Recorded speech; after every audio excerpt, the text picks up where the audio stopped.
Ahora empiezo con la parte austríaca, o sea, el enfoque, la respuesta mía a todo este planteo de Humphrey.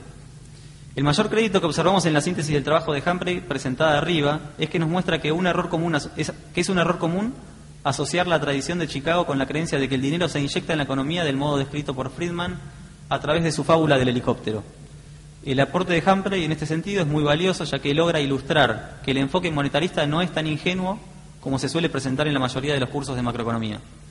Sin embargo, intentaremos mostrar a continuación que las 7 conclusiones a las que llega Humphrey son en sí mismas incorrectas. Primero, las referencias de Barrio, Driscoll y Genoy presentadas más arriba son correctas cuando nos concentramos en el largo plazo. Así como el pensamiento de Keynes suele ser asociado con el corto plazo, el pensamiento monetarista suele ser relacionado con el largo plazo.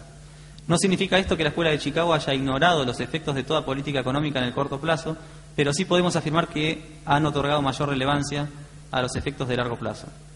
Las referencias de Barrio, Driscoll y Genoy, a mi entender, no ignoran el reconocimiento que los monetaristas presentan de los efectos de la política monetaria en el corto plazo, sino que desarrollan una crítica al enfoque monetarista agregado y de equilibrio de largo plazo. Los monetaristas no logran explicar cuál es la misteriosa razón por la cual estos efectos que hemos descrito en la primera parte se revierten en el largo plazo, volviendo a la economía al mismo equilibrio que existía antes de que la expansión monetaria haya tenido lugar.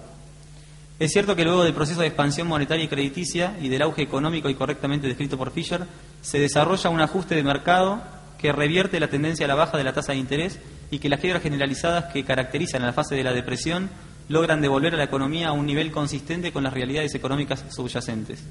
Pero es un error, a mi juicio, creer que las realidades económicas subyacentes no habrán sido modificadas luego del proceso de auge y depresión. Es un error deducir del análisis de lo que los austríacos conocen como su teoría del ciclo económico, afirmar que la economía retorna al mismo equilibrio que existía antes de la expansión de los medios fiduciarios. Durante el proceso de expansión tuvieron lugar numerosos proyectos de inversión que utilizaron cuantiosos recursos económicos para ser llevados adelante. Cuando la tasa de interés sube y varios de estos proyectos de inversión deben ser abandonados, emergiendo una serie de quiebras en la actividad productiva, debemos reconocer que lo que está ocurriendo es una destrucción parcial del capital acumulado. Muchos de los recursos utilizados ya no son recuperados y la actividad económica muchas veces retrocede en relación a su capacidad de producción inicial. Por otro lado, lo que representa el punto central de la perspectiva austríaca es que aun si la economía retornara al mismo nivel de producción que existía antes de la expansión monetaria y crediticia, debemos reconocer que la composición de ese nivel de producción se habrá visto alterado, y no solo en el corto plazo, sino también en el largo plazo. Segundo punto. Los monetaristas niegan los efectos que un shock monetario ejerce sobre los precios relativos y las variables económicas reales en el largo plazo, y a su vez los efectos que sí reconocen en el corto plazo están fundados en argumentos incorrectos. Habiendo explicado entonces el error monetarista en cuanto a su interpretación de los sucesos que ocurren ante un shock monetario en el largo plazo, podemos ahora concentrarnos en los argumentos que presentan para el corto plazo. Los argumentos de los 6 prominentes monetaristas seleccionados arriba entiendo que pueden sintetizarse, siguiendo a Fisher, en la idea de que la única razón por la cual se da cierta no neutralidad sobre la actividad económica y el empleo obedece a las restricciones contractuales y a las provisiones legales, las que retrasan el proceso de ajuste y garantizan que siempre tenga lugar un efecto sorpresa de la política monetaria sobre la actividad productiva. Sin embargo, los austríacos logran mostrar que aún con plena flexibilidad en los contratos, los efectos de la política monetaria tampoco serían neutrales. Y no es posible neutralizar los efectos en parte porque los agentes económicos no poseen el conocimiento necesario para anticipar en detalle los efectos secuenciales correctamente advertidos por Warburton más arriba y que provocan la política monetaria. No es posible, en otras palabras, evitar el efecto sorpresa de la política monetaria. En contraste con este argumento, se ha formado la escuela de expectativas racionales, también conocida como la nueva macroeconomía clásica y continuadora de la tradición de Chicago. Según esta escuela, liderada por Robert Lucas y Thomas Sargent, los agentes económicos, si bien no poseen conocimiento perfecto, sí poseen la información relevante que les permite evitar cometer errores sistemáticos. John Muth, quien diera nacimiento a esta concepción de las expectativas en los años 60, afirma que debemos suponer que la gente forma sus expectativas sobre la base de una teoría económica correcta, no que aciertan en cada caso individual, sino que en cualquier periodo prolongado, en promedio, acertarán. Si hasta antes de esta nueva concepción de las expectativas afirmábamos que la única forma de generar efectos reales era sorprendiendo a los agentes económicos, ahora esto se hace imposible.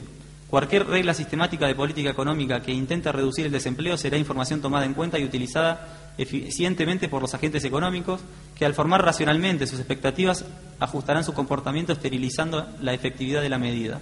En otras palabras, aquí el efecto será entonces siempre neutral, incluso en el corto plazo.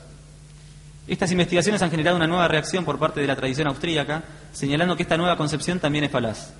No solo es falaz suponer que los agentes económicos cuentan con toda la información relevante para tomar decisiones y anticiparse a los efectos de la política monetaria, sino que incluso en el caso en que esto fuera así, estos efectos tampoco serían neutrales.